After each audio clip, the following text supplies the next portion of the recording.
We're getting spicier with the question.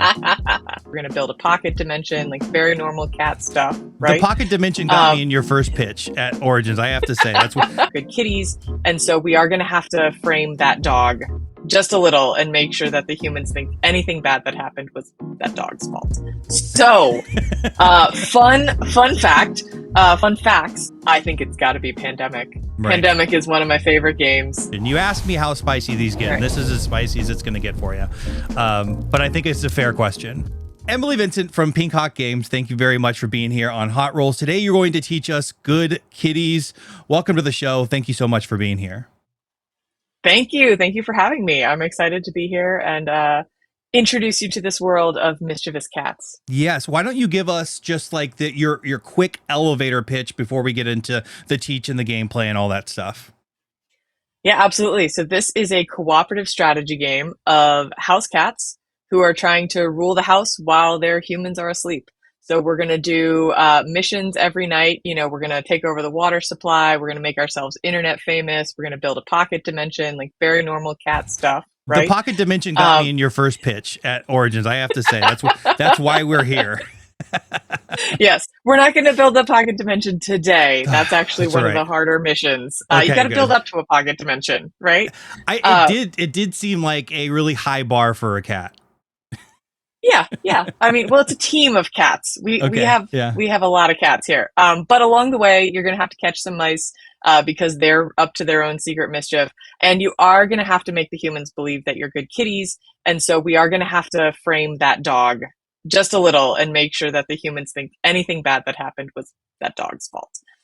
So that is what we're going to be doing this evening. Beautiful. We're going to jump right over to the screen. And my first step, I think I have to pick my cat. And now my first question to you, and if you haven't watched Hot Rolls before, there's only one episode, but we're going to have some mild questions that might go a little bit spicier in the end, all around Good Kitties. But are any of these cats in the real world modeling one of your cats? I assume you have cats or cat. I do have cats, and you can't quite see him, but Fluffernutter is sleeping over here on his sidecar. I love weird cat names, by the way. I have a Mrs. Ticklebottoms. That is wonderful. I love that. But she's really grumpy, so I've nicknamed her Scrumpy. I don't know why. We call her all kinds of stuff. I love it. Yes, no, Smart Cat is modeled after Autumn, my calico, who actually passed away last summer. Oh, I've got a calico. Mouser Cat is... Yeah, they're so sweet. She was real grumpy looking. So if you see Smart Cat, like Smart Cat's grumpy. Mouser is based on my friend's cat Boots, and also a little bit of Fluffernutter. Zoomy Cat is my cat Knox. So we got all the cats are in here. How many cats do you have? All the cats. I have two. Okay. We always have two because we have two people, and so we have two laps. And so every cat gets a lap. That's sort of our motto. Do both of your current cats actually go to the lap, or are they like some of mine that are just too good for it and go and like hide different places or like their own places, or you have true lap cats? They're not quite true lap cats, but they definitely each have their own person. So Fluffernutter comes and hangs with me. Knox goes and hangs with Eric. Knox used to be feral, so she's not really a lap cat, but she's a hard snuggler. So she gives the heavy lean and, deeply wants pets, but she can't quite bring herself to get onto a lap. That's like a bridge too far. I've got two feral rescues, and one of them hides all the time. And she's, I believe for a long story that she's my mom reincarnate. But we also have another one, Scrumpy, which I was telling you, and Scrumpy will not let us pick her up, but she does yell at me to come lay with her on the bed and scratch her chin. So, those rescues sometimes aren't the best lap cats, but they still need love too. Yes, they do. They're great. They learn and evolve. They're wonderful. So I have to pick my cat now. What am I thinking about? And you're actually gonna play two cats this game. Okay. Cool. And the mission is given to us by Boss Cat. So you can't be Boss Cat this game. Okay. But you can be any other cat. So each cat has its own special powers. Smart Cat is good at building things. Strong Cat can carry a lot of stuff. Mouser is good at catching mice. Tough Cat is good at beating up the dog. and Mhm. Zoomy Cat runs really far. So I don't know if any of those things are feeling appealing to your soul right now. Well, first and foremost, Lily, which is my mom reincarnate, is tough cat because she beats up the dog. She'll like hide around the corner and bat. So that's good. I am treating this as kind of like a role playing game, a little bit. Yeah, 100%. And Yeah, then my yeah, youngest, Peach, Princess Peach, is Zoomy Cat. So I pick one and hit join, and then yeah. Pick one, and you'll want to put your name up there just because Screen Top wants to give us a name so we can see who's playing the game. cool. Um, So David's but tough cat join. there you go.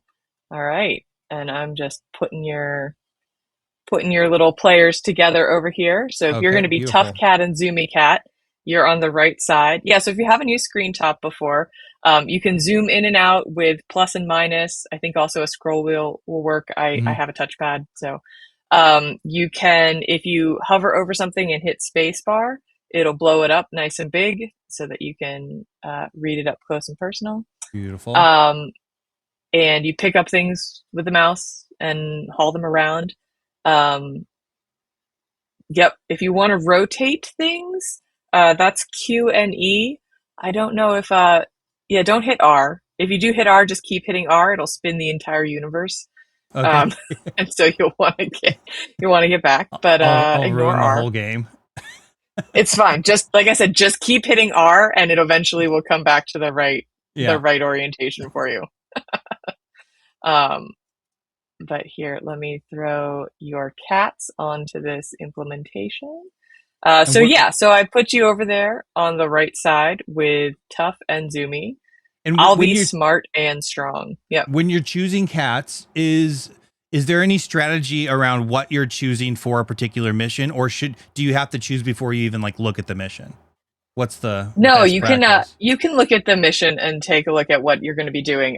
In general, there are 6 missions in the box, and there are 6 cats. So each mission is given to us by a different cat, and that cat doesn't get to play that mission because they're the Okay. ones sort of calling the shots. So this first one is given to us by Boss Cat, and so Boss Cat doesn't get to play. But after that, it's really just what's your play style, right? So this game has some pandemic vibes.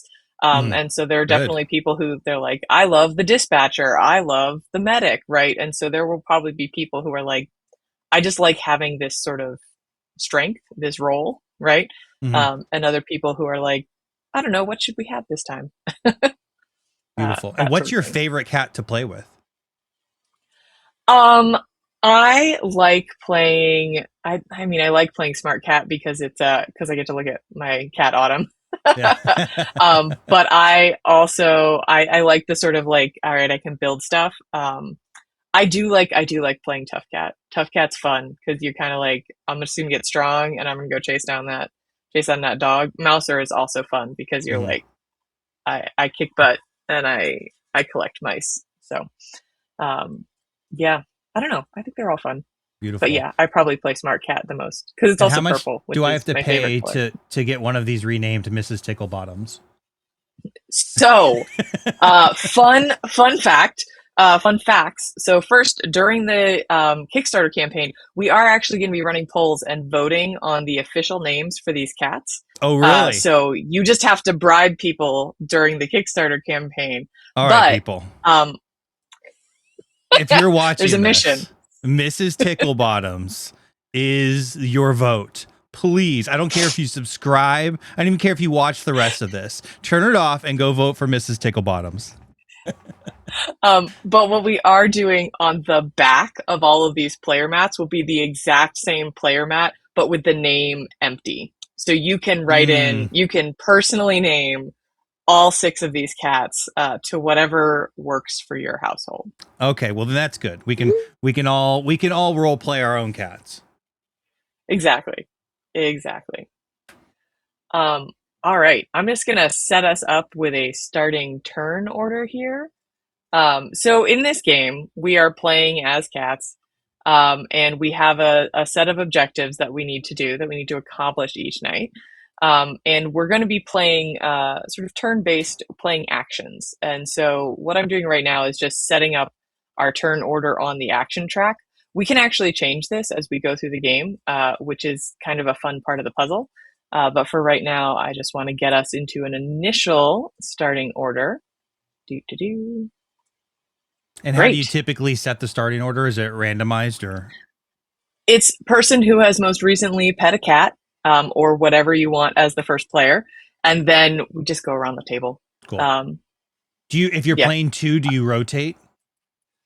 Yes. So I alternated us so that we go back and forth. So with a 2-player game, you do play 2 cats. I think you'll find that the upkeep on that is not going to be overly taxing. Okay. But we think it's more fun this way than if we each played 1 cat. It would be quite challenging with each of us just playing 1 cat.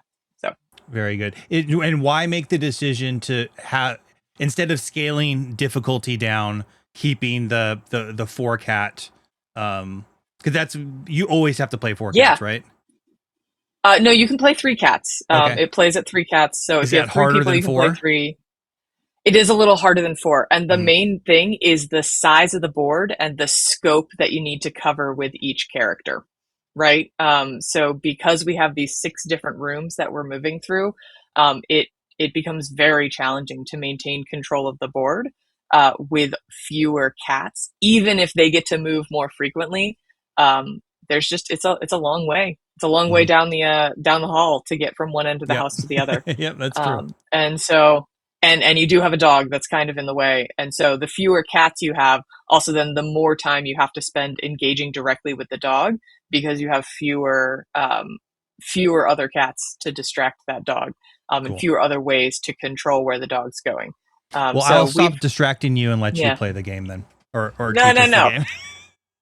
No, I mean, we've gone back and forth on like, can we do it with 2 cats? And I think there's a way to get there. I think it just may require a lot of modification. And so we felt that keeping it at 4 or 3, right, sort of keeps it closer to the original gameplay intent here. Cool. But yeah. Okay, so I'll just read us our quick little intro from Boss Cat. So this is Operation Viral Cuteness.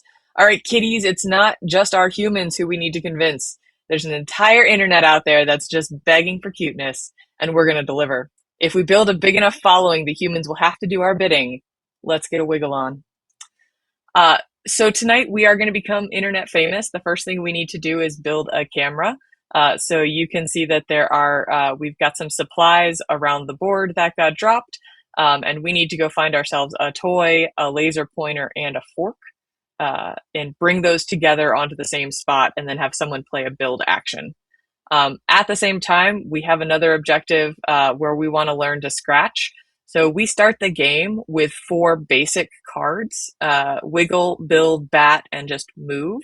But each of us has a deck of advanced special cards that we can access once we've caught enough mice. So what we're trying to do here is catch mice, send them over to mouse jail. And then once we've caught 4 mice in mouse jail, we all get to take a card from our advanced card stack. When we each catch 4? No, when we combined catch 4. Got it. Yep. So they'll stack up there in mouse jail until we've caught enough.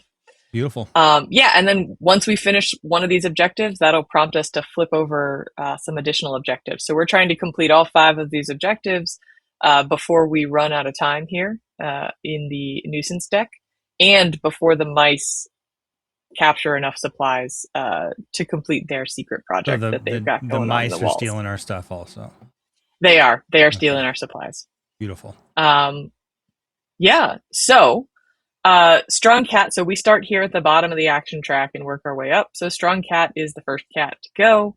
And that is one of my characters. And so basically I'm sitting here in the kitchen.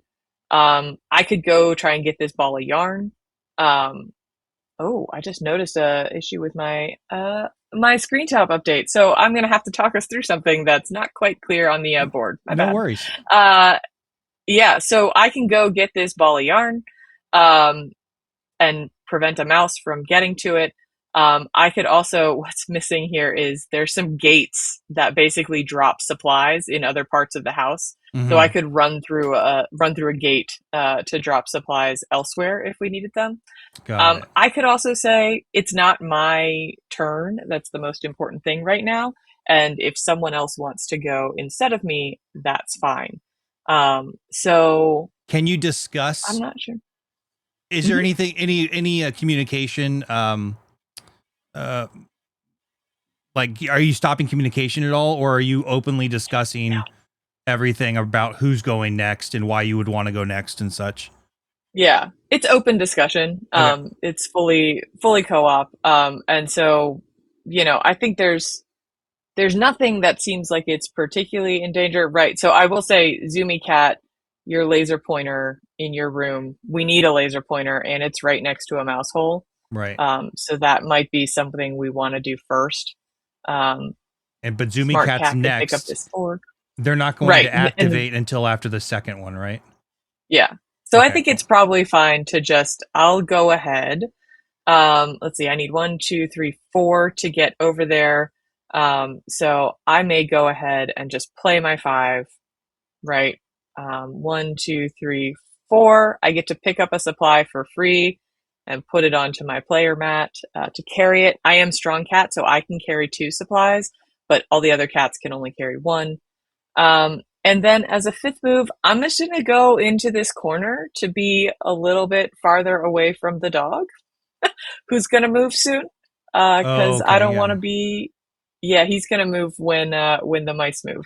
And how does his path get determined? Is that the card? So he always... so his distance, his speed gets determined by the card, but he has a priority list down here on the board. And so in general, he's going to the closest cat. We can distract him. If one of us is bad, we'll get the bad kitty token.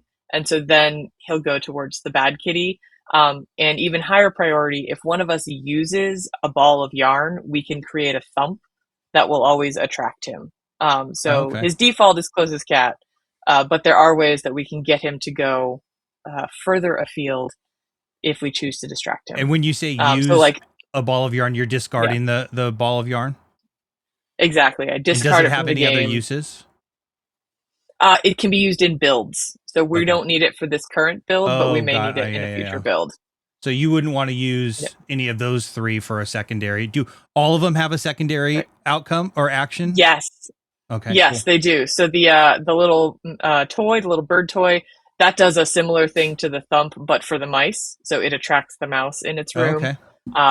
The laser pointer is going to let you move another cat with their permission 2 spaces. Like that. And the fork increases your catitude by 1, which your catitude is what you're going to use to catch mice and to fight off the dog.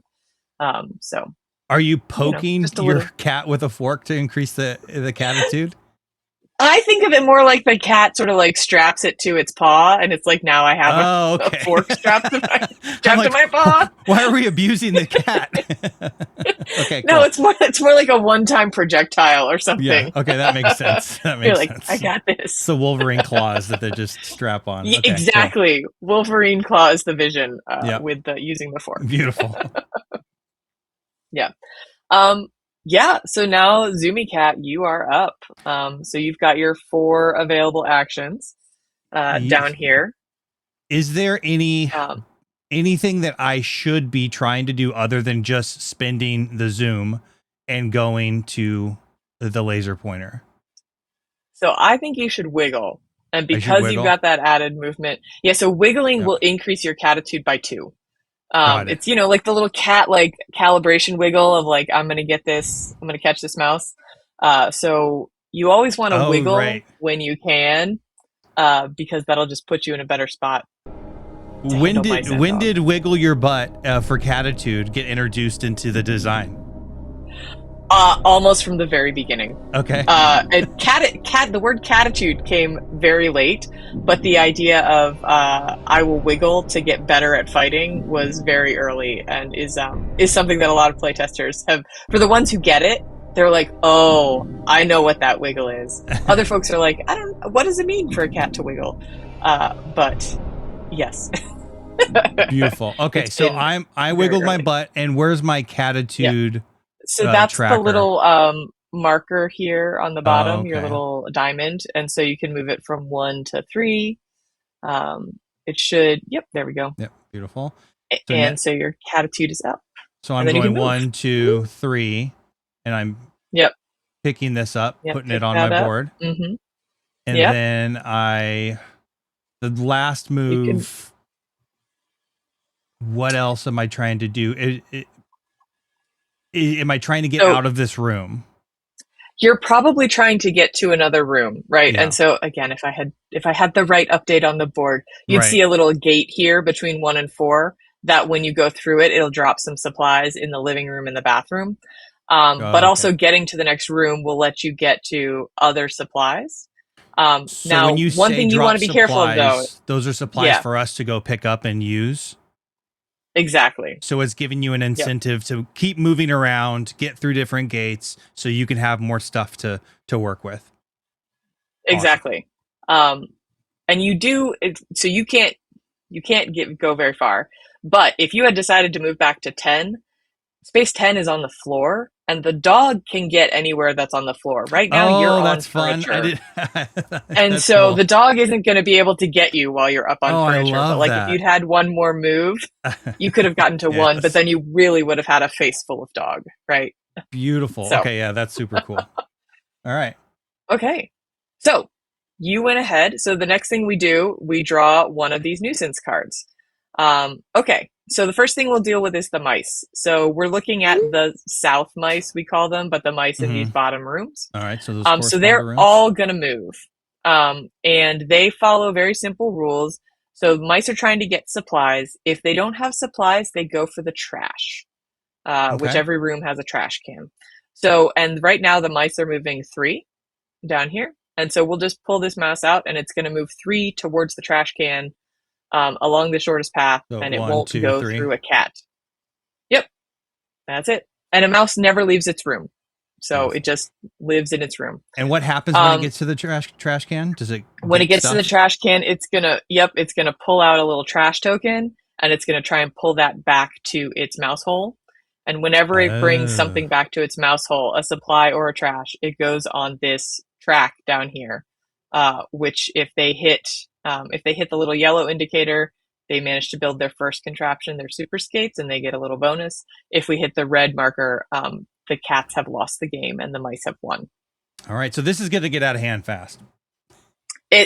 Yeah. Good. Sometimes the mice get out of hand. Yeah, I can definitely see that. Yeah, so this one moves, then the dining room mouse is going to move. It's also moving down towards this trash.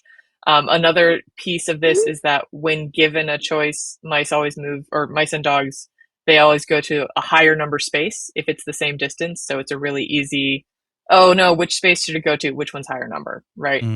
Right.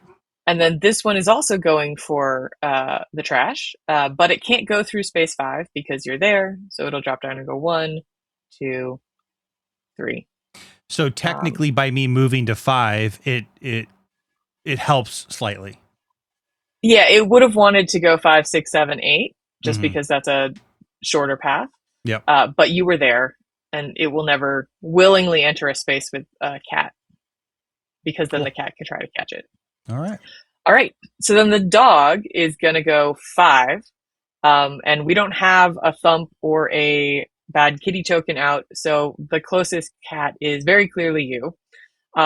The dog must move through the hallway. Again, if we had these gates, you'd be able to see the gate that blocks it. So the dog is going to go 1, 2, 3 to get adjacent to you. It's going to use its 4th to attempt to jump on the furniture, but it can't.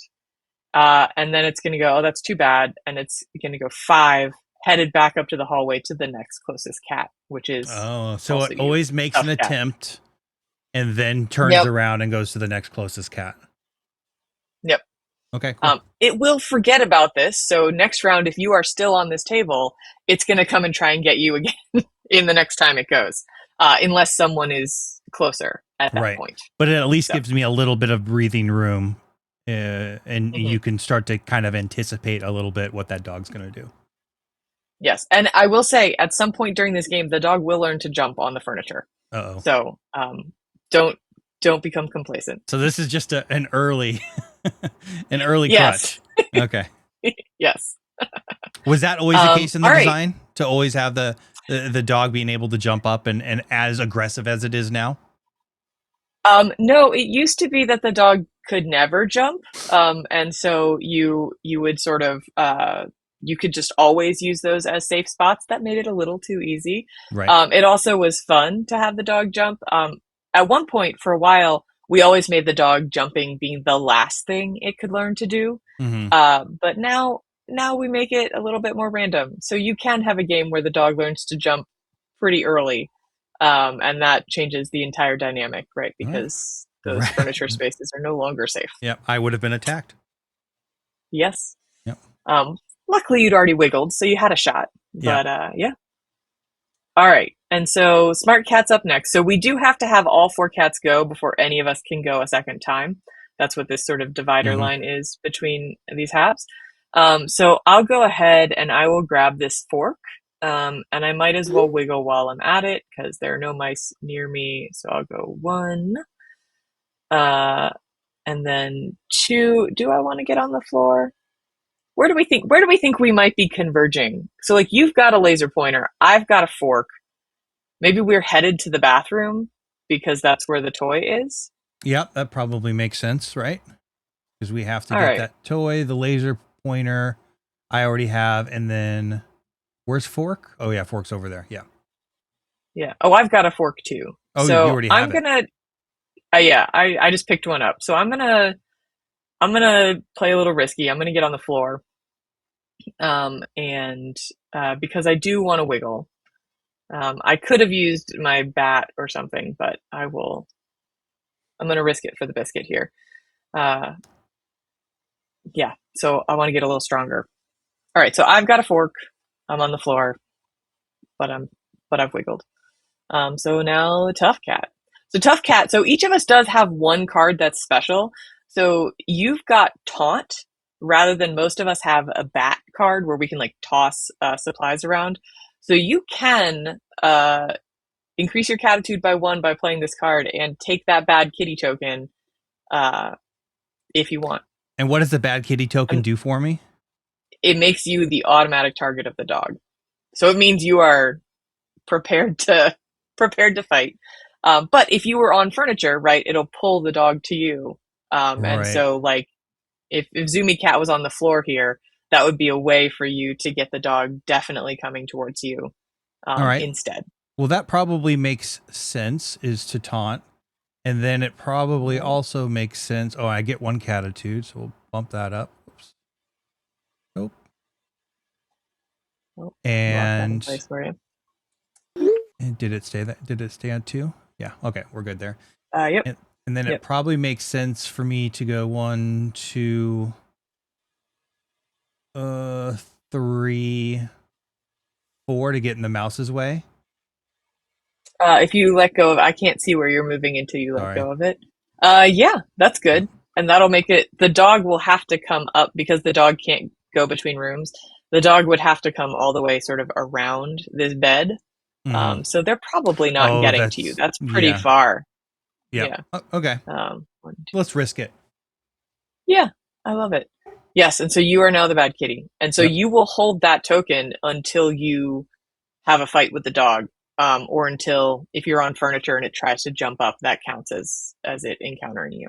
And tell me how the fight works real quick, or from a catitude perspective. That's what you want to be able to defend yourself. Yeah, so you're going to compare your catitude to this dog's bark. So the dog starts at 4, and same thing if you want to catch a mouse, you're going to compare your catitude to the mouse evade, which also starts at 4. When you go to attack something, we've got 2 dice over here that you're going to roll. 1 temporarily increases your catitude. So the blue die will potentially give you some bonus. There are some zeros there.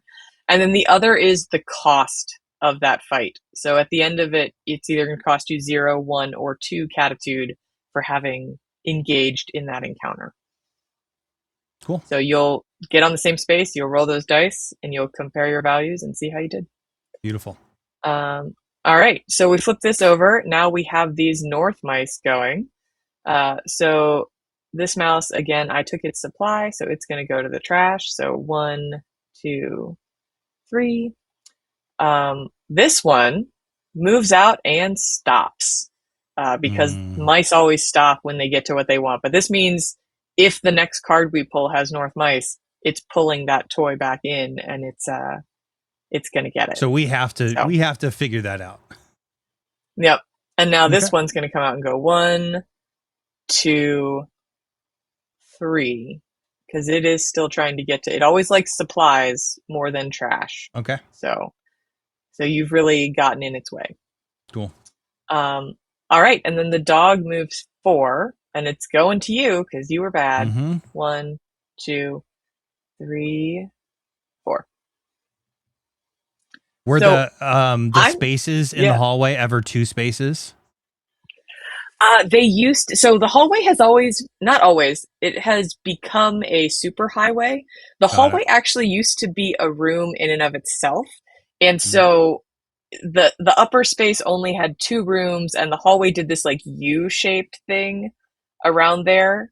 And because of that, the spaces got weirdly long, and it turned into this super highway, which is kind of fun because the dog hangs out in the highway or in the hallway. And then if you want to go fast, you want to go down the hallway, which means you almost have to fight the dog.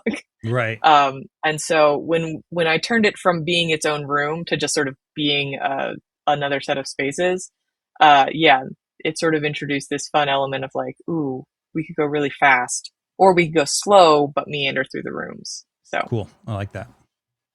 Yeah. So I'm going to recommend that maybe Strong Cat does not go first, because I think we might want Tough Cat to do some stuff.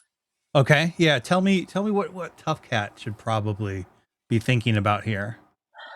Yeah. So you could be, you've got a fork that we wanted you to pick up, just in general. You're the closest to this mouse, which is threatening one of our supplies. And you're definitely in danger from the dog, right? So the dog has bark of 4. You've got catitude of 2 right now. You might win with the toss of the dice, or we might want you to get stronger. So you could pick up that fork and use it. You could wiggle, right? To be really ready to fight that dog. You could do all of those things and maybe try and catch this mouse, right? So 1, 2, 3. And what as soon as you enter a mouse or a dog space, is that when the catch or the fight happens? Okay. So there's no card related to that. It's just get to that space and do it. And it happens. Yeah. That dog's going to come after me. 1, 2. Yep. But it'll get stopped. It can't go through this this gate here. All right. So it'll have to go back into the hallway and around, and you'd be on the counter here. All right. Cool. So wiggle probably makes sense, right? And I think wiggle makes sense. Yeah. So this is here. I'll pull this off. Sorry, my mouse is acting up and like losing its focus. So now I drag stuff around instead if I don't like click it from the exact right part of the pad. Yep. Okay, so we're going to wiggle. Yep. We're going to go 1. Let's move that out of the way. We're going to take this. Love it. 2, 3, and then we're going to take this first. The toy. So you can't pick up anything else. So you can just keep it on your space. You can only carry one thing. It's like it's in your mouth. Beautiful. And so you can choose to use that fork before you encounter, if you want to use it to increase your catitude. You did a wiggle, so you should have +2 more catitude here. Right. So I'm actually already up to 4. From 2 to 4. Yep. Yeah. So you can go ahead and try and catch that mouse. And is that just like fighting with the dog? Yep. So right now it's an auto catch because you have 4 and the mouse has 4, so you win. Oh, so you will still have to roll the cost die. You would still roll it because you can roll the cost die, or you have to roll the cost die. How do you roll? And so rolling is F. Just hit F a bunch of times. There you go. Oh, good. It cost you nothing. Oh, okay. Yeah. I saw that 0. I counted 0. Yeah, exactly. Yeah. It's a sticky keyboard. Yeah. So what would it would have cost me catitude? Even though it's 4 versus 4, you don't lose all your catitude. It's only relative to the dice that you roll. Exactly. So some battles you come in and you're like, that was easy. That was nothing. And others you're like, that took a lot out of me. Right. So it ranges from 0 to 2 that you would lose. Beautiful. So where does this mouse go? But yeah, he goes to mouse jail. Beautiful. So you can grab him, throw him down there. My mouse did it again. There we go. Yep. All right. So that's one of our 4. So now you're on this space. You can guard this toy, hang out there. You can choose to use your fork later if you want. But yeah, you're sitting pretty. Cool. All so right. now, is it me again? Since that's the it's Zoomy. We swapped. Yep. So Zoomy, and yeah. So we still need to pick this up over here. So does it make sense to take Zoomy and go get that toy? Can I have cats on 2 spaces? Or 2 cats on 1 space? Beautiful. Yep. And you've also got the laser pointer that we need. So we probably need you at that.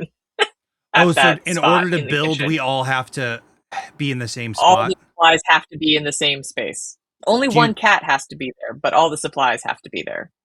Oh, okay. And then the bat, 1 item or supply up to 4 Right. spaces. So you could bat it. 1, 2, 3, 4, 5.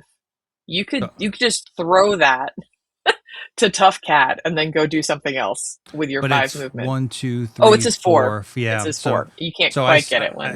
So it probably makes sense to, and we can't build yet, right? So we still need. You would need someone with an action there. Yeah, no, you have it actually. If you did a 5 and build, all the things are there, right? Right, because Tough Cat has the fork. Mm-hmm. Yep, and you can auto drop and pick up. That doesn't take an action. Yeah. Right. Okay. So, but yeah, you could use the 5 and you could build. Let's do it. Let's do it. I was thinking you were going to need me to show up, Smart Cat, with my fork. We're good. We're good. I have Zoomy. You're good. So, and then I cross this. I cross the barrier here. Right. So that's going to drop supplies. Some supplies. Yep. So I pull a random supply and then I check the number. It goes here, and so that's another toy in there. And then there's going to be one in this room. And I just happen to know where they drop. We have icons on it. Yeah. It's just That's so you know where you're dropping supplies when you go through the door. That's visible. Yes. Okay. Yes. So this one always drops in these 2 rooms. They sort of drop the diagonal room, and so I just happen to know off the top of my head what we're doing. Okay. But we're not at Kickstarter yet. Right. Yes. Oh yeah. You still have plenty of time, right? Yes. I'm sure it feels like that. All right. Yeah, it does not. All right, so we just built this item, right? Or that's what the plan is. So you're going to discard all 3 of those supplies. Just, if we were playing in a physical game, throw them in the box, but we can just throw them on the table over here. Great. Cool. And so then you get this camera. Now that's built. It can be picked up and put on your board just like a supply. So either cat can pick it up or you can just leave it there. The mice aren't going to try and steal built items. It doesn't matter right now. Okay. So then when we build that camera, when we complete an objective, we do all the things on the bottom of this card. So everybody gains 1 catitude.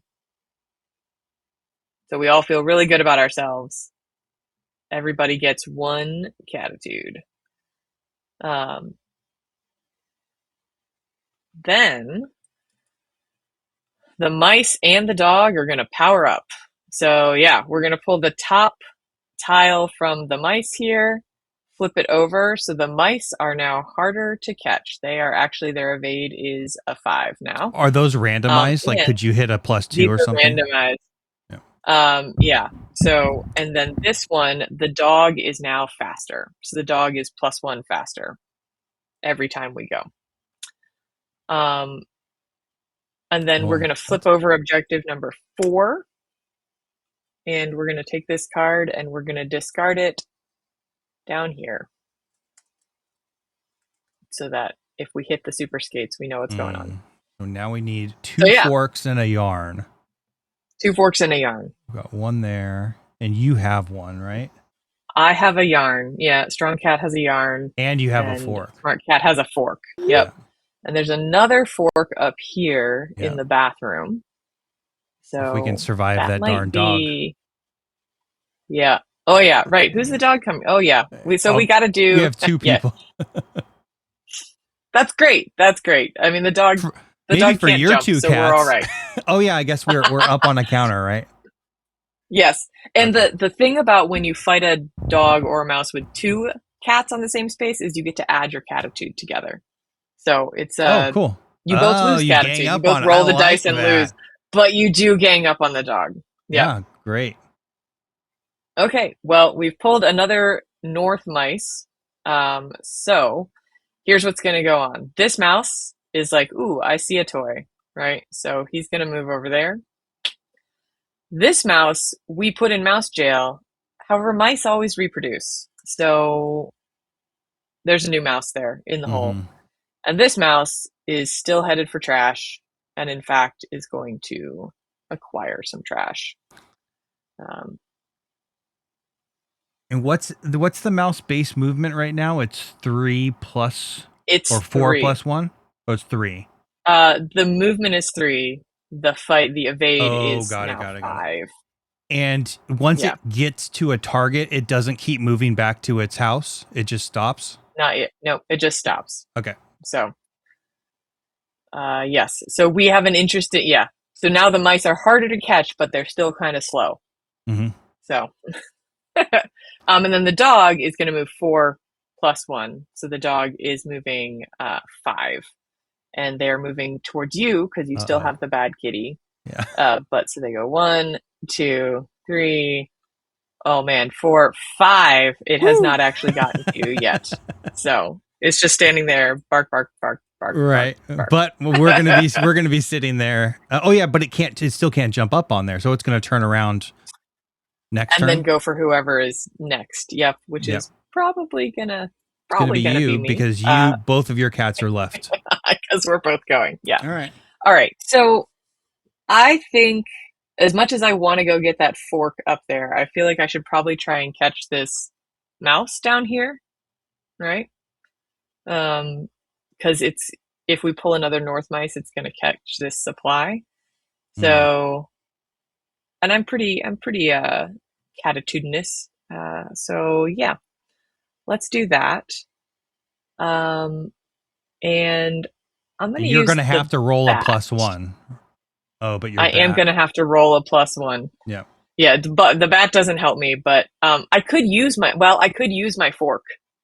That's true. Can you use that in retrospect after your roll, or you have to? I have to use it before I roll. Yeah.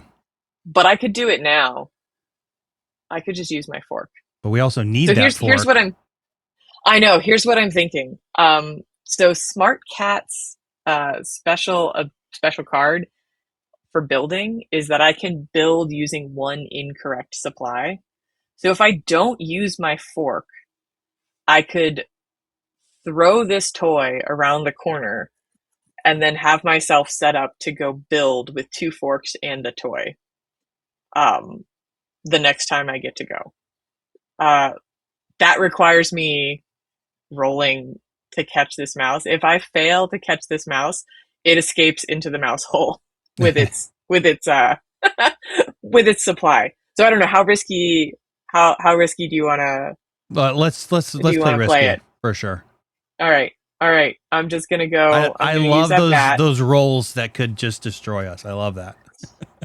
All right, so I'm gonna move 1, 2 into the space with the mouse, and then I'm gonna grab these 2 dice, and I'm gonna give it a good spin. I got it. I got the +1. Oh, there we go. All right, so this mouse goes directly to mouse jail. Love it.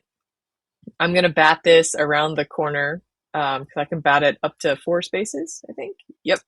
So 1, 2, 3, and then I went 1, 2 to get here, and I'll go 3, 4, so that I'm well within range for the next time through to do that build.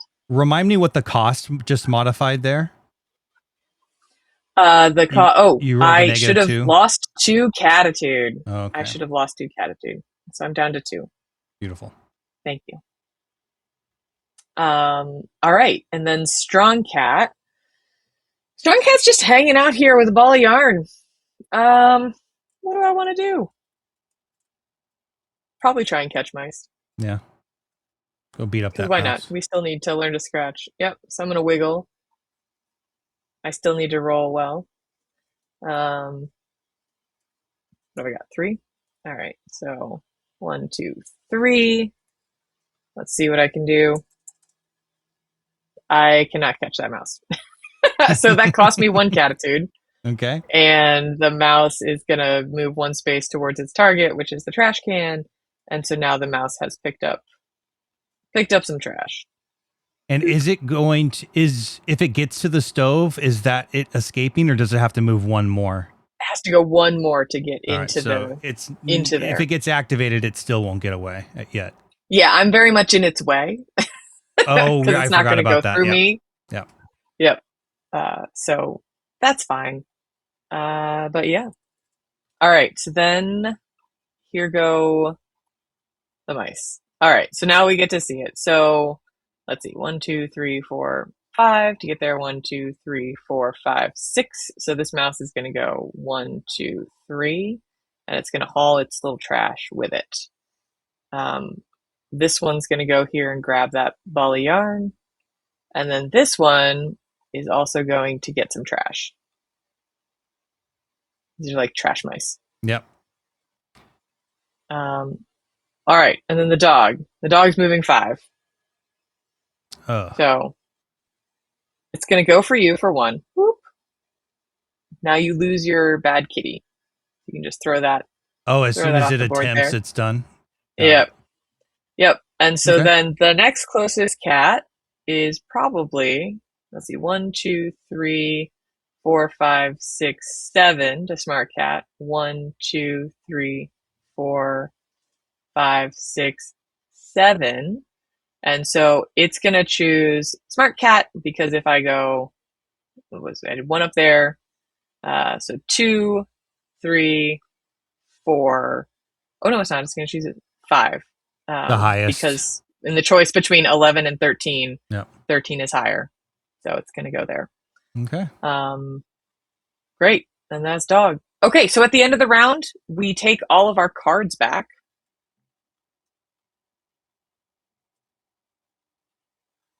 And we go again. And so now any changes we've made in that turn order, they persist into this new round. Oh, okay. So yeah. Right. So I guess Strong Cat is up. Yep. I've got my wiggle back, and I'm also very much concerned about this dog. So I'm going to wiggle again and go chasing after this mouse, which is good. So I'll go 1, 2.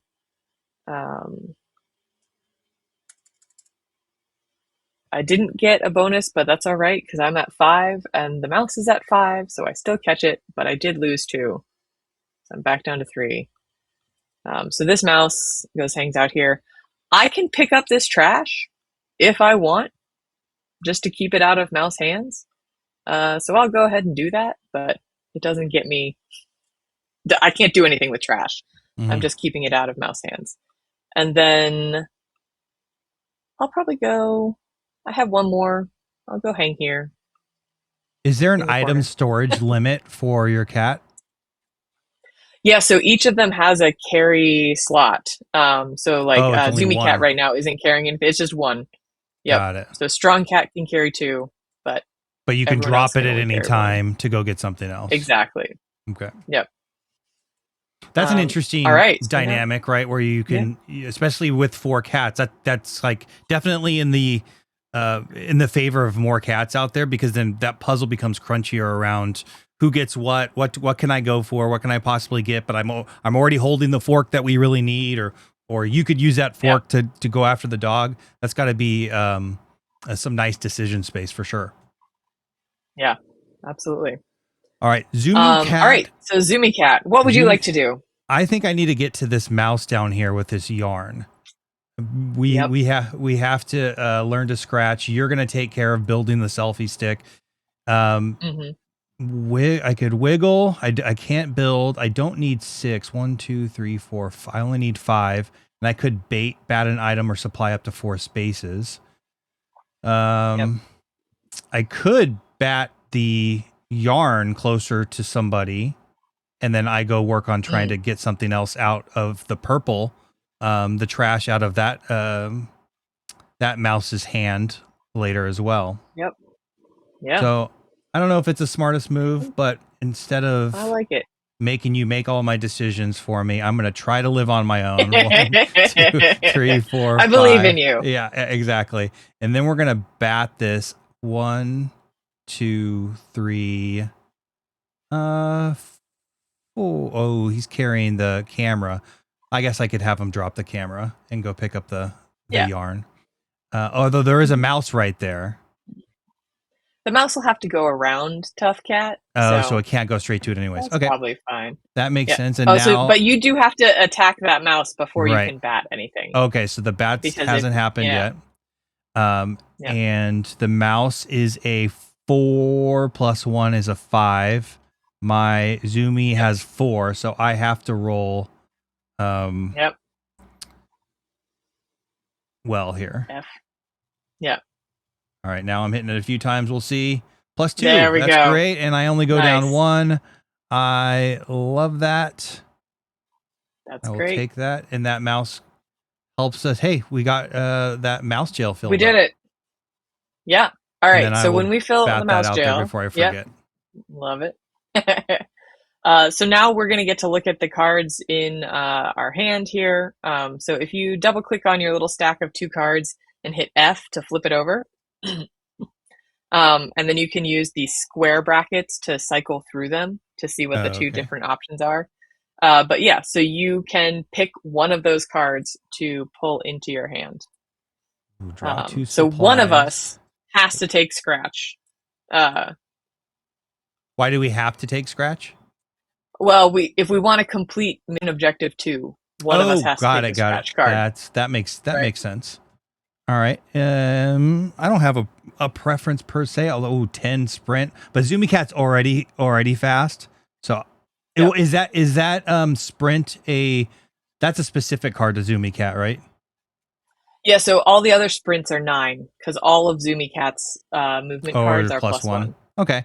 I don't know. I guess I'll take scratch for no other reason other than let's get rid of F. Nope. Yeah, so I think you have to click off. Yeah, and then there we go. All right. And yeah, so we get to make this choice for everyone else. So I think Strong Cat, I like Strong Cat to take scratch because Strong Cat can carry 2 things.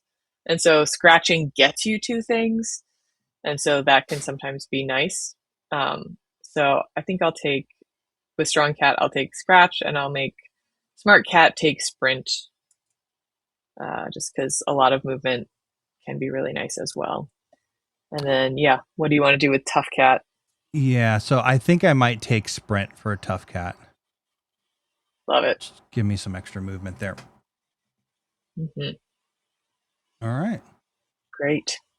Okay. And so if that was your turn, we've got Mouse Dog happening. I'm gonna let you run these mice and this dog. All right. So the mice have a movement of 3. We're up here in the top left corner. Where is that mouse? Oh, we don't have a mouse there, do we? Oh, it should be. So we have to add one. Yep. And mouse jail emptied, by the way. Mouse jail emptied. So that just goes. So we can catch more mice and get another card. Yep. So that one just goes there. And it's going to move 3, 1, 2, 3 towards the trash. It doesn't get to move on the round that it regenerates. Oh, okay, that's helpful. So it just hangs out there. And this one's 1, 2, 3, right, going towards these items. 100%. And this one is carrying its stuff. 1, 2, 1, 2, 3, and the trash. So it needs one more movement to get out. Exactly. Right. And so the dog now is going to go towards you. Here, Does right? seem like that. Yep. 1, 2, 3, 4. It can't do it. So then it's going to go 5, 6. Yep. Or no, it has 7 now. Oh, 7. Yep. So it's one more. It's up there. Okay. That's All right. it, right? Yeah. And now we're to Smart Cat. So Smart Cat is going to live the dream here. We're going to move out and we're going to build. It's got to feel good. So I'm going to pop over here. It does. Yeah. And I'm going to drop some supplies into these other rooms because I crossed a gate there. Doop. Great. And now I can build with one wrong supply. So even though I only have 2 forks and a toy, that is enough to build this selfie stick. And remind me, was that your special power? To build with yes, that is my other? That's my special card here. Because you're smart. Yes. Okay. Because I'm smart. Yeah. Oh, so this is over the wrong thing. So build with the selfie stick. All right. So everyone, I now have a selfie stick. Woo! We get to all increase our catitude by 1.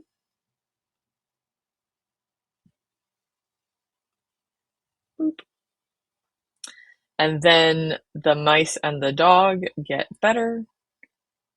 So now the mice are faster.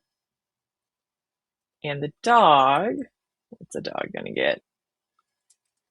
The dog is barkier.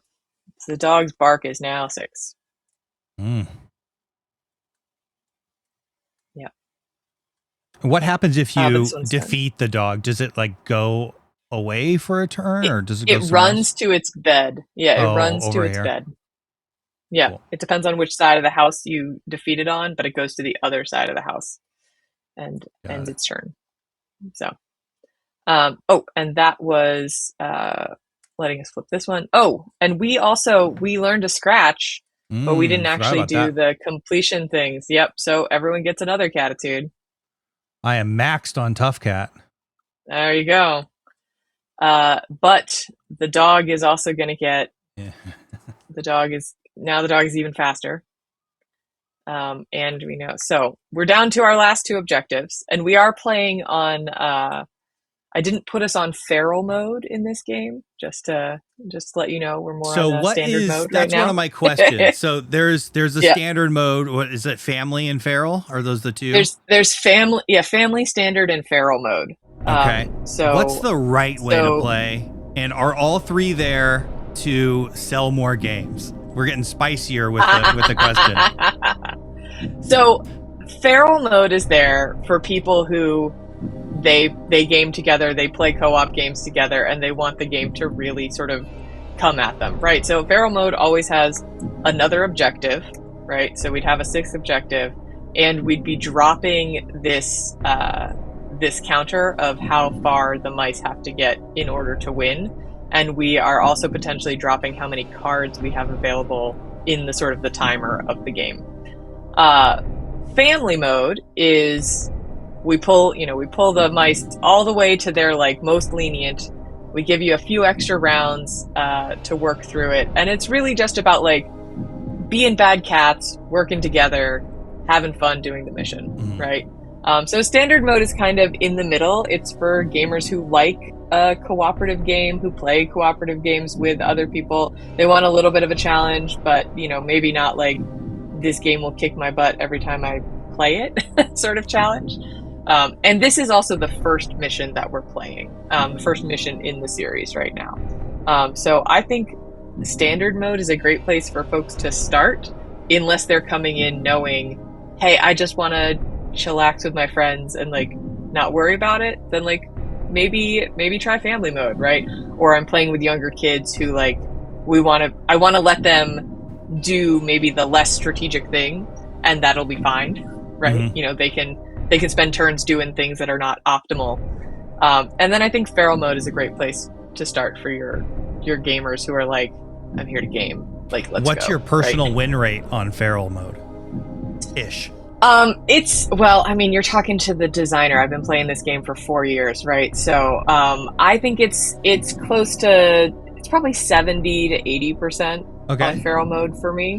What would your expectations be for a new player starting out with feral mode? On feral mode, player? I would think that it would be harder. It's just there's a lot of like defensive strategy in this game that I think is not intuitive on the first time play. So like a lot of times, like I was here to be like, hey, look out for that dog. What I see a lot of time on first time plays is that in the very first round that the dog goes, it's in someone's face and they just got wrecked by the dog. Yeah. Because they weren't playing defensively. And when you lose to the dog, you lose one of the cards in your hand. It goes into that discard pile, and you have to catch mice to get it back. So it can you go south, choose which card pretty fast to lose? You do get to choose. Yes. Okay. So that's at least under your control. Barrel mode, it should be random. So then maybe your favorite card, it has to go. House rule, maybe. Yeah. So I like that as a house rule. I think the thing that always gets me is it feels really bad when the card that you lose is wiggle, because then it's hard to get strong enough to get anything back. Right? That's and true. So if you, right? And so, and also it can be really hard when, like, you know, if Mouser loses their special Mouser card, or if you lost Taunt, right? You might feel, or if Smart Cast loses Build, right? That feels a little bit harder than if I just lost like my strong movement or something like that. So I like giving folks the choice, but I also don't love sometimes the analysis that goes with that. So I'm totally cool if people are like, I just want to lose a random card. Right. I don't want to make this decision. Just take it away from me. Right. Yes. So if we were in Pharaoh mode, we would have another objective and things like that. Cool. So here's what we're trying to do now, right? We are trying to frame the dog. We want to have someone come and scratch somewhere in the living room, and we need someone with the camera next to that space when the dog runs through it. So we have to coax it into that room, into a very specific space. So we have to go scratch a space and be like, this is where we're going to bring the dog. How do we make that happen? And we then have the to other be thing standing by with the camera within one space. Yep. Of it going through that. Okay. So you just have to be adjacent to the scratch. Yep. Cool. Yep. You could be on the same space if you want a face full of dog. That's fine. Yeah. Too. And then the other objective we're working on here is our cuddle puddle, which is get all of us onto space 3 in the dining room with the camera and the selfie stick. So that's kind of like the last thing, likely. It can be. We can do them in any order. We can do it in any order. But for right now, with the game us, ends when you complete it. Yeah, it sounds like we need to get up there, scratch. I probably need to get Tough Cat in there because obviously I have the camera and am the toughest right now with 6 catitude. Yep. Okay. And it is your turn. So it does. It happens to be my turn. Work on that. Yep. So I just need hold on to the, get up there. I don't have scratch with me. I'm trying to think of anything else I can do on my way. I can take care of that mouse for us. That'd be great. Yeah, it needs to get up to there. I'm trying to think of what else. Wiggle, I don't want to do. I'm already maxed. Taunt doesn't really matter. Also max. Build, I'm not trying to do anything. And sprint, 1, 2, 3, 4, 5, 6, 7. I guess I could use sprint just to get into that corner space up above. Mm-hmm.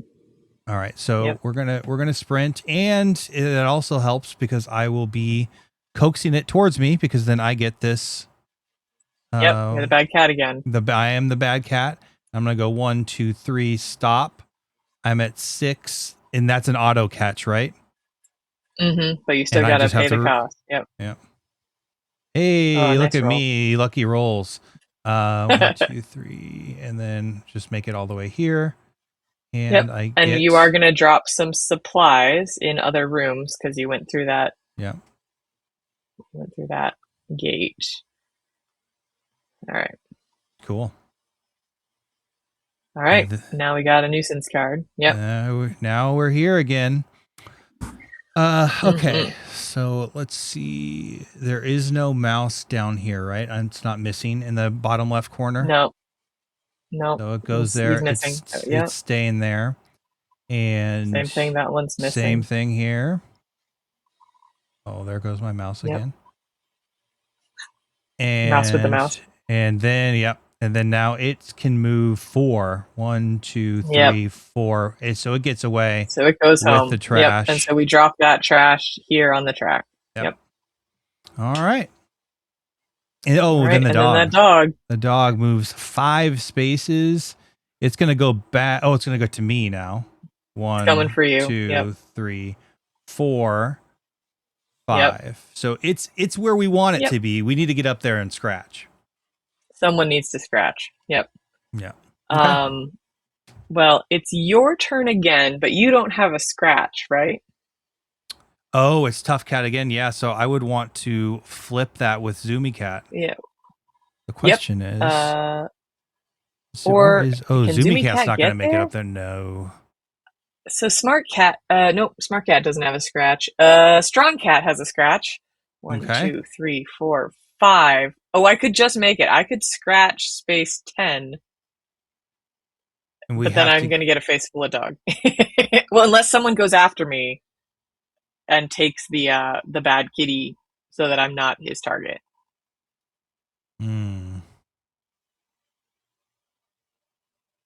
Right, because we have two before comes at us. I mean, we have to get that scratch in there regardless. And with where we are with the 2 missions, even if you do get attacked, it's not the end of the world, likely. That's true. Yeah. That's true. All right, I'm down to switch with you. All right, so I'll take you there. All right, so I'm going to go and play a scratch. So I'm going to go 1, 2, 3, 4, 5 to get there. I am going to take that bad cat token from you. So that lives with me now. And then when I scratch, I pull 2 supplies from the bag. And they drop onto my space. So what I can do right now, look at all the yarn I got. I can throw the thump. I have so much yarn. To just get it away from me. And hopefully someone else can go next and take the bad cat from me as well. But I'll just chuck a ball of yarn, because why not? Yeah. To move this slightly away from me. So when you throw the yarn, what are you moving away from you? So I can throw it up to 2 spaces away. Yep. And so the dog will go towards that thump. Got it. Yeah. And so I'm not sure where the best spot to put it is. Ooh, maybe then he'll just run through. At the end of the day, I probably want to taunt. But he's going to activate before then. Oh no, he's going to activate and go towards the. I just have to get basically move 2 spaces to get next to that scratch spot at some point. Yeah. So I should drop the scratch onto the. And he's going to learn to jump. This is where next I scratched. Time, right? Well, he might just get stronger. He has 2 tokens left. So he's either going to learn to jump or he's going to get to 8 bark. Okay. So I just threw that thump up there. All right. It'll cost him a couple spaces. And now I have infinite yarn. Yeah. All right. So great. Zoomy Cat's going to go. We have to get a photo of all kitties looking adorable. Where is that space? It's blue room. Yep, it's in the middle, the dining room. The dining room. One to the right. There it is. Oh, there okay. I'm already there. So I guess it just probably makes sense for me to go and pick up that yarn and get in front of the cat or in front of the mouse. Yep. Because I really just want to stay there. Good. And I guess I'll just wiggle. I don't need to scratch. So we'll go 1, 2, 3, and I will take this. And is that 4th move optional? Yeah. Okay. You never have to move the full. All right. Well, then I will end my turn. All right. Let's see what the mice and dog. All right. So it's south mice.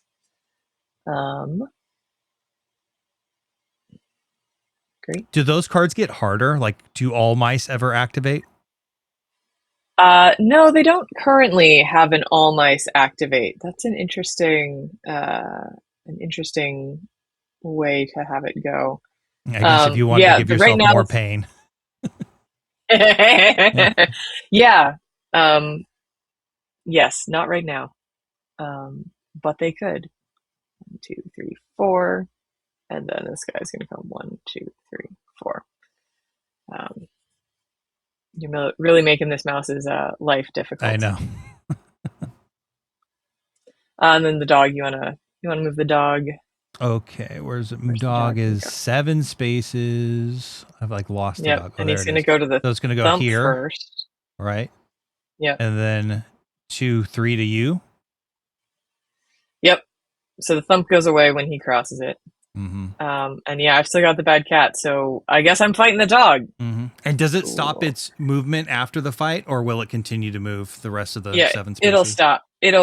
Will resolve. So it'll if it defeats me, it's gonna keep going. Mm-hmm. But if I defeat it, it will not. Okay. So it's at 6. I'm at 5. This is not terrible. No, I have we could decent do it. odds. I believe in you. I don't. Oh, there it is. Okay, so all right. So That first fork off, would that have been cost me 1. nice. That fork would have been great. So I have to drop everything that I have. I have to run across the house to one of the other cat beds. I might go to the guest room just to see if I can stop this mouse from collecting. I'm probably not going to be able to stop that mouse from And the collecting. cat beds are I'm going to only go in the down 4 to the, corners, right? yep. I'm going to go to the office instead Just because so that'll you're put me close in a enough better to get there. spot for the cuddle puddle. Yep. And I have to lose one of my cards. So right now I'm going to get rid of my build card because I don't think I'm going to need that. Yeah, but I can also get rid of the bad kitty token, so that's great. Yeah, so that's 1 successful. So the dog keeps moving. Mm-hmm. So I think that means he's coming for you, right? I think so. Yep. Good thing it can't jump. So it's Yeah. So that was 3, 4, 5, 6, Yeah. 7. Oh no, I guess it would be no, it can't go that way. So it'd be 6, 7. It'd be Yeah. sitting there on Yep. the scratch, which is very convenient. That's handy. Yep. All right. Love it. All right, Okay. smart cat. Let's see how smart you are. Ugh. Well, I feel like I can't contribute to that. I may just head down to I may start heading towards Cuddle Puddle. Yep, I think that's what we got to do. We're not in danger from the mice right now. So, I mean, there's a bunch of mice that could be dangerous, but we're not gonna lose the game to them. No. Hopefully. All right, so I don't think I want to sprint because that would take the focus away from you. So I think I'm just gonna move 5. 1, 2, 3, 4, 5.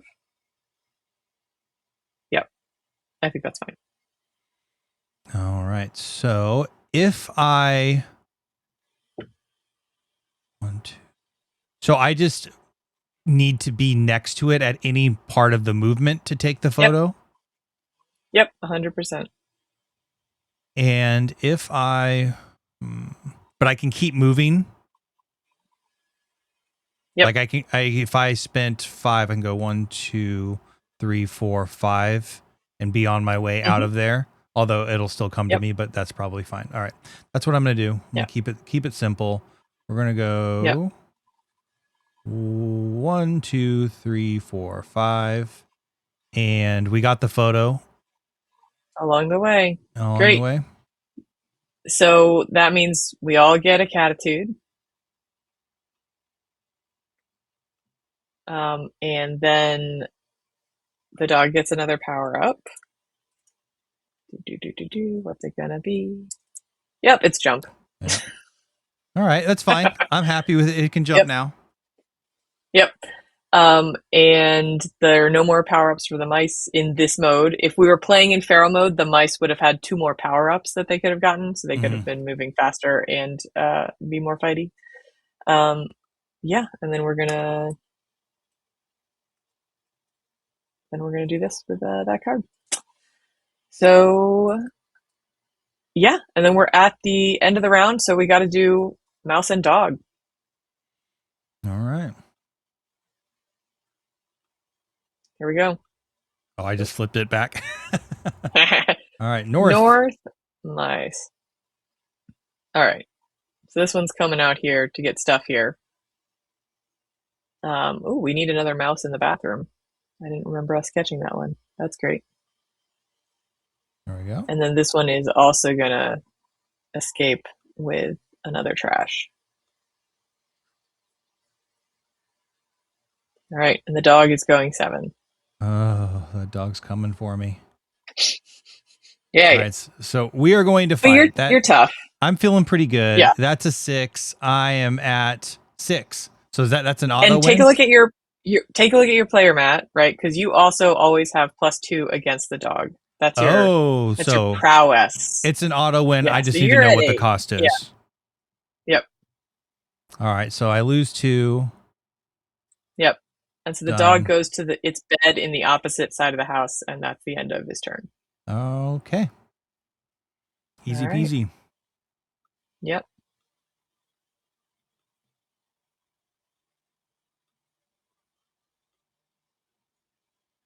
All right. Now we are just bringing it across the finish line here. So, do you have any playtesting horror stories related to this game so far? Has anybody kind of come in and broke something for you or gave you feedback that you're like, oh, maybe that is true? Yes. I mean, so one of the things that's interesting about playtesting a co-op game is that when you play with people who don't play together, sometimes co-op can get real weird, right? And so some people are really like, oh no, what do you want to do? Oh no, what do you want to do? And the game takes like 2.5 hours. Yeah, and I'm like, we have to stop. Like, I can't have you keep playing this. You're so kind, right? And other times someone comes in and just runs roughshod over everyone, which I may have done a little to you at the beginning of the game. I apologize if I. No, I was asking for it. As we're, rolling teaches are fine. But as it gets on, I mean, that was another question. Is there anything you're doing to try to combat that quarterbacking problem that happens in most co-op games? Yeah, and so I think with quarterbacking, part of what we're doing is, in the rule book, we're saying, hey, this is a co-op. Play with people that you enjoy playing with, that are going to be fun to co-op with. But, I think I have seen, talking about those sort of nightmare playtests, someone who came in and just absolutely was quarterbacking their partner who they were there with. And she got real mad. And she's like, well, if I had been allowed to play the thing I wanted to play 2 rounds ago, this wouldn't have happened. As the whole thing. And I was like, oh gosh, I'm like watching. So you're watching a fight. Domestic issues. Yeah. Okay. And so in previous iterations, this action track actually didn't have a set order. It was just who wants to play next. And that was giving too much opportunity for people to just sort of be like, well, I'm going to go next. I'm going to, and not enough support for people who were like, I just want to take my turn. Like, tell me when it's my turn. I just want to take it. So some of the little tokens on the action track have helped with that. But the quarterbacking thing is so interesting, and this is, I'm sure, an outlier, but I did have a family that came and played, and they were like, the way we play co-op games is dad tells us what to do and we just do it, and that's we find that super fun. They were like, this is our jam. It was like dad and mom and 2 kids, and they're like, give us the marching orders. Dad and they had a grand old time. Right? They had a grand old time. How young were the kids? The kids were probably in the 8 to 10 range. Oh wow! My kids wouldn't listen to me. This was just their dynamic. So I know that a game that has the potential for quarterbacking is not going to be for everyone, and I think that's fine, right? I think this game does have that opportunity, but I don't know. I've got a little bit of if you don't like the people you're playing with, maybe don't play with them. Right.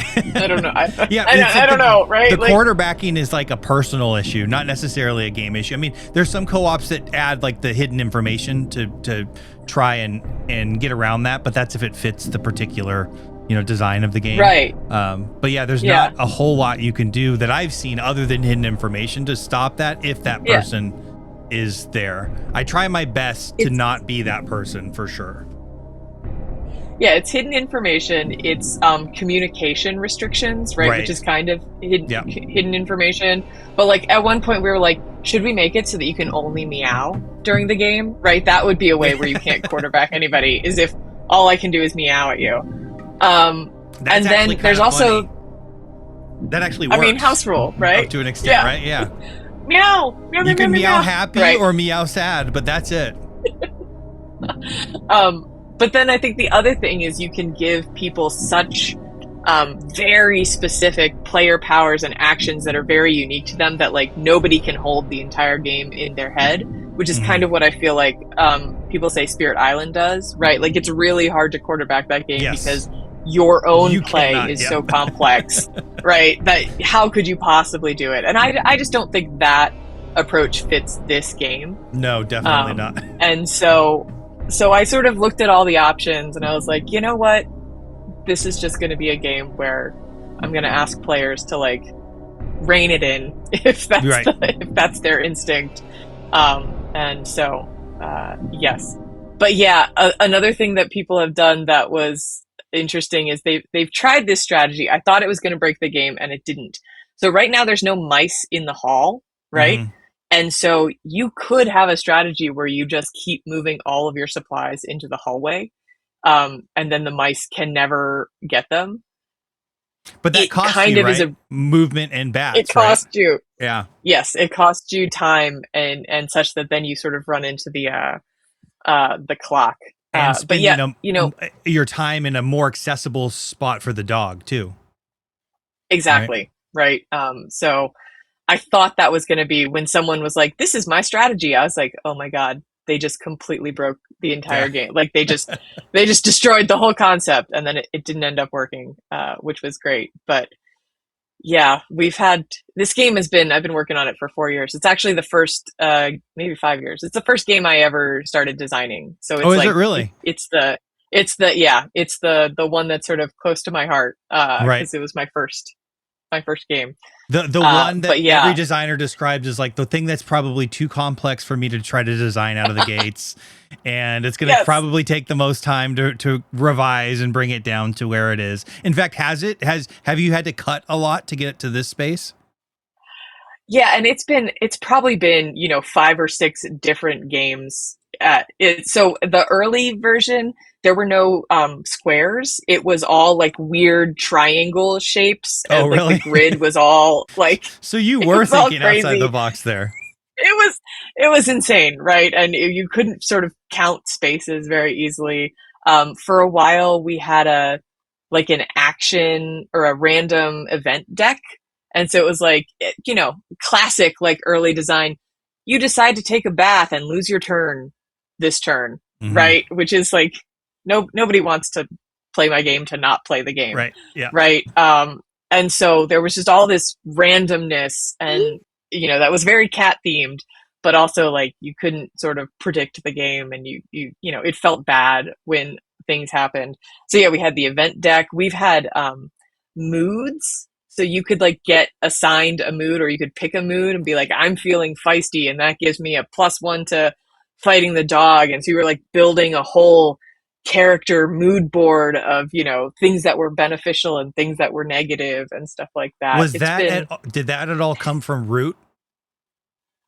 No. So I have only played Root once, and I think I wasn't prepared for what Root was. I thought it was going to be one thing, and it was a different thing. The rats, the Marauders, they have mood cards, and it allows them to get different abilities and stuff. So I was wondering, did that, or that's just a thematic adaptation that you were trying to achieve? I was trying to achieve being able to build up your character powers. So kind of like what Catitude is doing right now. Yeah. But it was... Yeah, no, when I played Roots, I think I played the cats, and the cats have they all have a very specific way you're supposed to try and win, right? And I was like, I don't want to play in that way. And so I tried to play the cat, but like as a different didn't work at all. I lost that's not horribly. gonna work. You wanted to be the passive cats, but they're actually one of the most aggressive factions there are, which is kind of the charm of the game. Okay.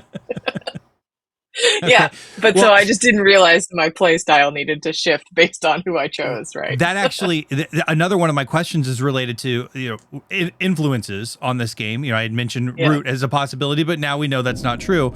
Every good game borrows something. In what game do you think you're borrowing from most heavily here? I think it's got to be Pandemic. Right. Pandemic is one of my favorite games, and I think that there's a lot of Pandemic with the sort of multiple ways to lose and the escalating tracks and stuff like that. I think this, I would not, obviously it's not a Pandemic system game, right. Which are games that I love. But for me, that's one. A lot of people look at it and say Clue. I think just because they're seeing the top down, it's a house with items and you move through it at the house. Yeah. Yep. That might be an interesting follow-up is like, go solve a mystery. You have to make it around the house. There's things that are out there, out to get you. That could be an interesting, second version or expansion, right? Okay, cool. Yeah, did you play? I just got demoed. What is it? Rescue Animals by Matt Leacock at Play to Z. Yeah. That actually looked pretty cool. And of course, it's nice. From Matt Leacock, so it's it is a pandemic cascading failure system and such. Are you a fan of Spirit Island? Yes, I am. And Eric Royce, the designer, actually lives near me, and so he and I will go get coffee every now and then and talk game design, and that's very fun. Awesome. All right, well, before I hit you with the spiciest question, let's go and beat this game. Okay, let's do it. Here we go. Whose turn is it? It's Strong Cat. Yeah, Strong Cat. Strong Cat, who is slow. So slow. You're gonna hold us back here, Strong Cat. I am. Okay, so I might should I just run for it? Oh yeah. I think that's what we got to do. 5. Can you laser point yourself forward? I can't. No, it's another. Yeah. I can laser point someone else. That wouldn't be thematic, but I was just wishful thinking. Yeah. All right. So I'm gonna go there. I'm just gonna leave that mouse to mouse. That might be a bad plan, but so it is. Yeah. And then Zoomy. Well, Zoomy's already there. Zoomy's there. I don't think there's really much. Maybe let someone else. Yeah. Let someone else. Unless you want to go catch that mouse just for. Well, I can just. For giggles. You know what? I'm going to flip with myself with Tough Cat, if you don't mind. All right. I love it. Go for it. Go. Oh, yeah. There's a. It's magnet there. Yeah. There we go. There we go. Okay. And let's see. I need to move. I need to sprint. No, do I? 1, 2, 3, 4, 5. All I need to do is this right here. 1, 2, 3, 4. All right. I love it. Yep. All right. So here we go. South mice. So this one's going to go into its hole and get a trash. Yeah. So at this point, we've activated the super skates. So what the super skates are going to do. Yeah. So the super skates, we're going to finish this current card, and then we have to move all of these mice again. And because it's so late in the game, all of these mice get to move 4 spaces. So here we go. But let's finish this one. Yep. So this guy just goes there. He's not going to be able to get home, so he's not a problem. But this one is coming home and bringing a laser pointer with it. And then they are all going to go again. So this one goes out here. This one is going to go in 2, 3, 4. That's great. It's still trying to get to stuff. That one out there has some trash. The one in the kitchen. And this guy's just going to sort of, hey, I'm trying to get home, but I can't. So he's hanging out with his toy. All right, Smart Cat, make it home. No, the dog. Oh, the dog. I forgot about the dog. I forgot about the dog too. All right, well, Strong Cat's about to get wrecked. Here we go. 1, 2, 3, 4. What have I got? I've got 5, and this dog is at 6. I believe in you. Hope Strong Cat hasn't. Hey, I was like, Strong Cat hasn't won a fight with the dog all game, but I did this time. So, all right, that's done. Great. All right, so now Smart Cat is just gonna move in. Yeah. I'll just in case, I'll just increase my catitude one more time. Right. All right, and then Zumi, you're there. We're gonna. I have to go, and yep. I don't think there's anything. Get that mouse. Get the mouse. Where's the? Is it just right below us? Okay, so yeah, it's just right below us. You can pop down, catch a mouse, pop back. Yeah, because it could technically get home if we flip. If we flip south mice, we would have 2 more get home right now if you don't catch that. Right. So it's a 6. The mice are 5. Auto win. Yep. Yep. Cost me 2. He goes to mouse jail. And yep. And did I guess I would have? Oh, I wouldn't pick that up because my hands are full. Yeah. My hands are full. Yep. My mouth is full, I should say. Yes. All right. All right. Then we have to get through this one more time. Yep. All right. So this one's coming home with this is actually closer than I thought. I thought it would be once you hit that. Yeah, that double activation. Yep.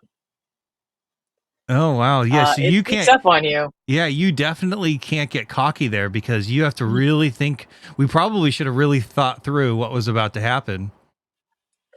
Yeah, right. It can really sneak up on you, and that's actually one of the things about this particular objective. You're like, oh, we just all have to get to the same place, but that means every single room or more, and every single room is out of your control now. Yep.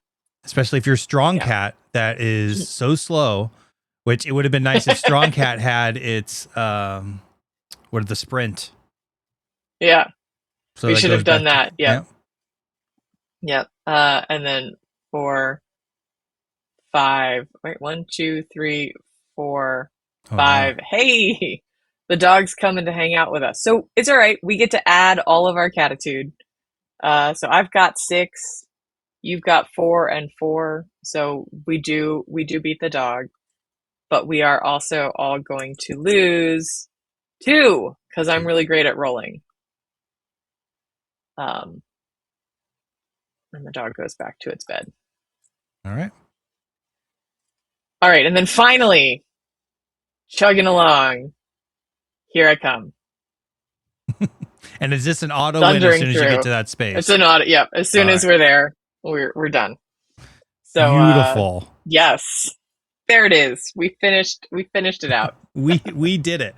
All right. So the last 2 spicy questions here. So the market is drowning in cat games, including, in fact, I just went to my FLGS and there's an entire shelf of cat games. You've actually designed another cat game in the Calico series, right? Why go back to cats now? And what is this game bringing that the cat genre doesn't already have? Absolutely. So why go back to cats? For me, it's just that I absolutely love cats. And when I talk to other people who love cats, we have an insatiable hunger. So I think there's always some room for a cat game. The things, though, that I think I'm adding, this game in particular, I think everyone knows that there's, you know how we always say like there's no such thing as a bad dog. All dogs are good. I think there's a lot of people who feel like there's no such. I have a bad dog. No. I have a totally bad dog. But anyways. Yes. But like all cats are secretly bad, right? They all want to do mischief. Some more than others. All the time. Are very mischievous. Yes. The cutest ones are usually the most mischievous. You know, right? And so this whole thing was actually inspired by the look the cats give me when I open the bedroom door in the morning and they stop what they're doing. And you're like, what were you just doing? Right? What is going on here, guys? Yes. So, I think this lets you, I've had a lot of playtesters that say they feel cat-like, right? They're like, yeah, I'm gonna wiggle, I'm gonna taunt the dog, I'm gonna bat this crap around the corner, right?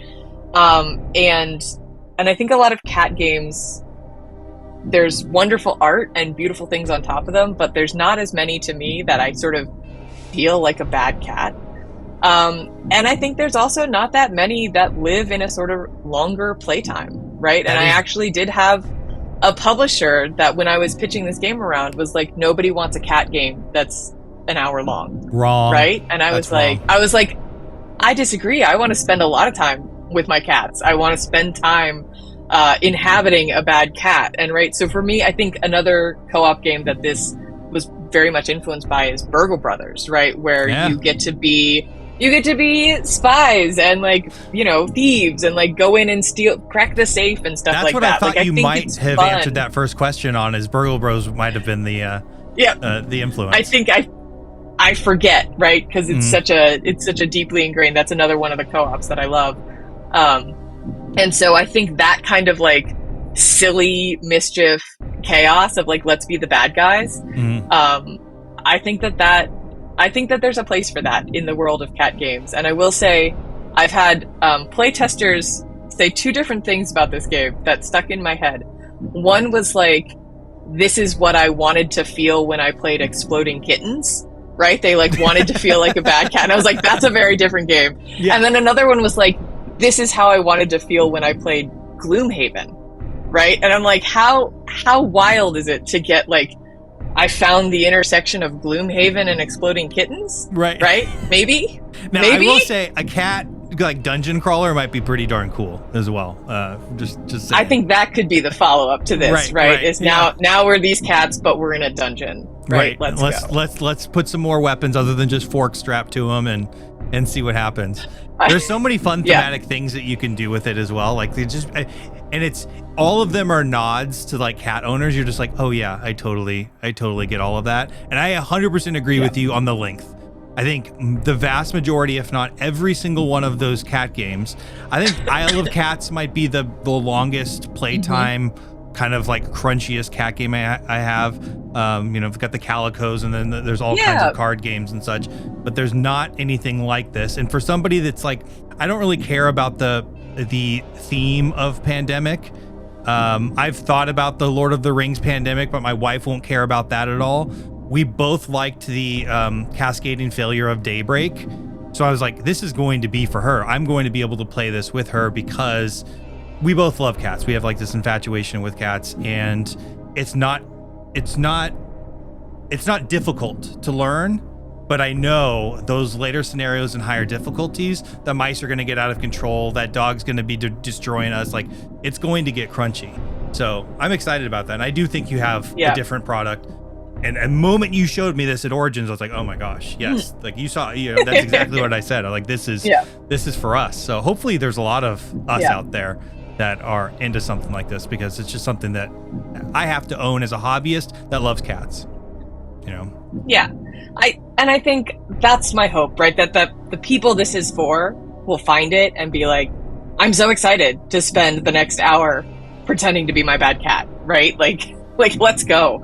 And that's what I want to do. I want to find the folks that it's for. Yeah. And I do love the idea of like role playing your own cat. It's too bad that it would be cost prohibitive to like, or maybe you have like this crazy tier where you say you get animated cards that you can put on top of, you know, you pay your artist this crazy stupid amount. I guarantee you someone's going to be like, I'll spend $500 for you to draw my cat and put my name on that thing. Like I think it might actually happen. You know, if I actually was working right now, I might think about it, but that wouldn't be the best use of money. Yeah. I think there's lots of opportunities for people to inhabit their cats, put their own picture of a cat on the back of that mat, right? The big thing will be, how do you make a meeple that looks like your cat, right? But 100%, if you've got a zoomy cat, right? Yeah.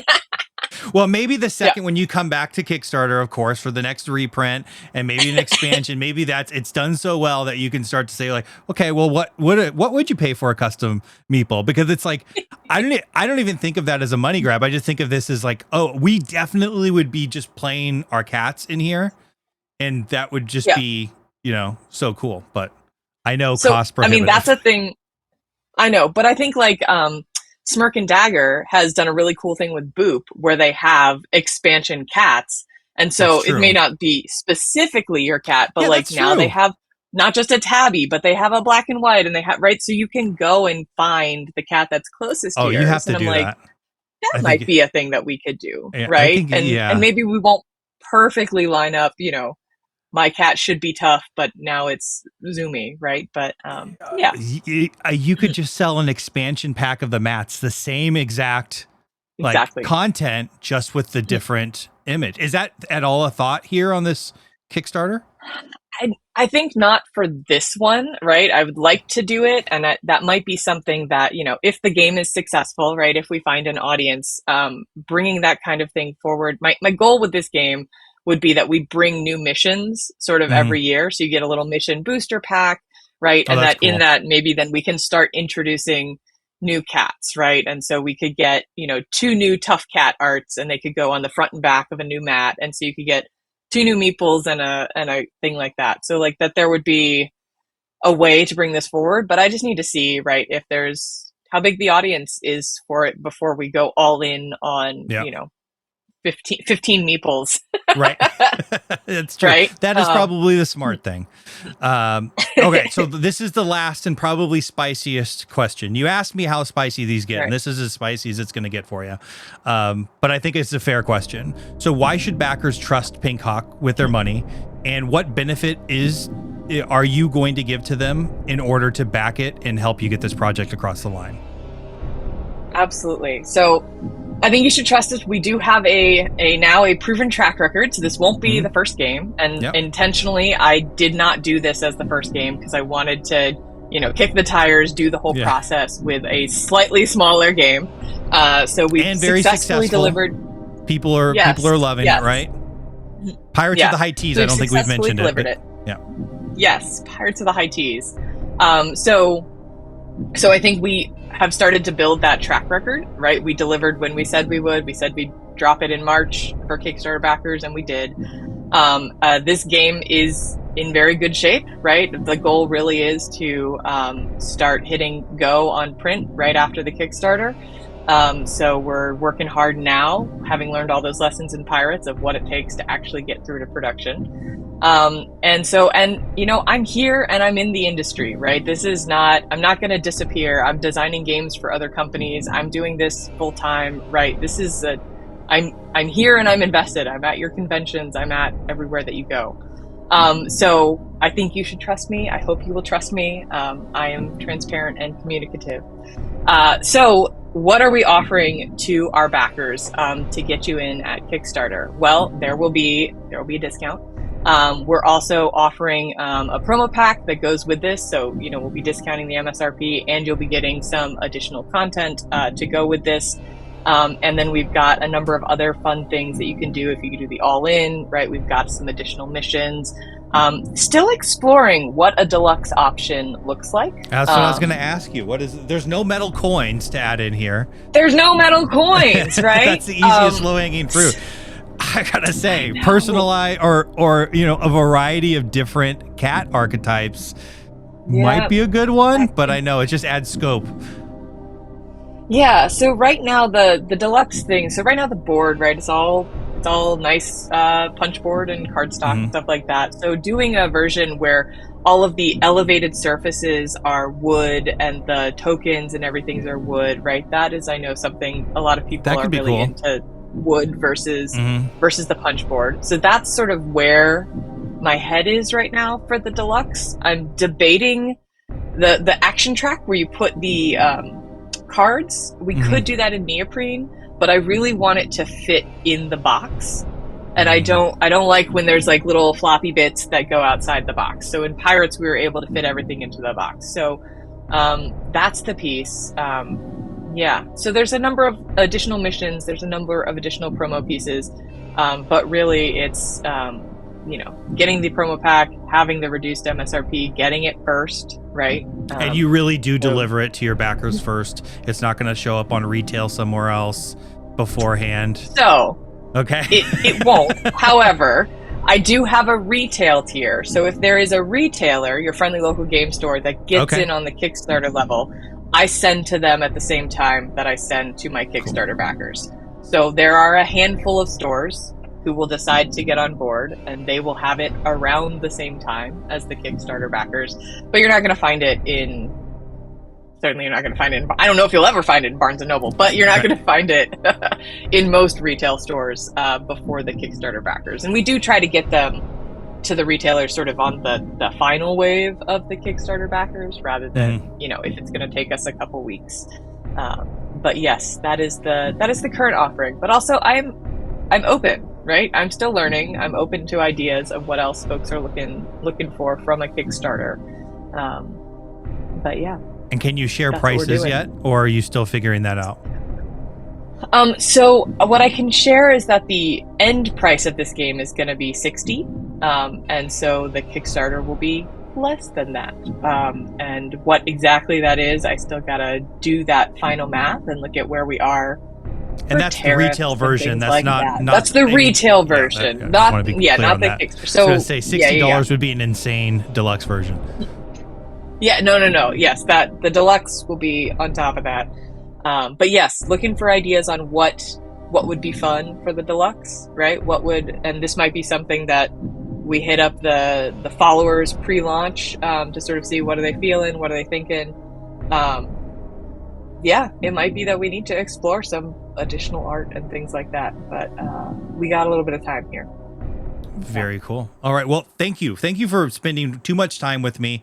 But I wouldn't shut up, and you know, that's just what my brain does. I start to like, oh, what about this? What about this? What about this? So I'm incredibly excited about this. I'm super interested to see what people think about it. Like, is this me infatuated because I'm a cat lover?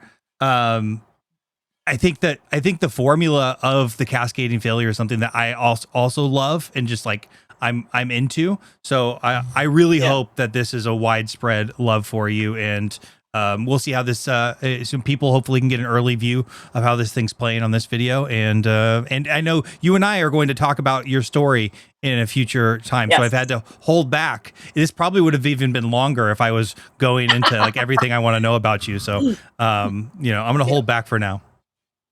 Awesome. Sounds good. Thanks, Emily. Have a great day, and we'll talk soon. You too. Bye.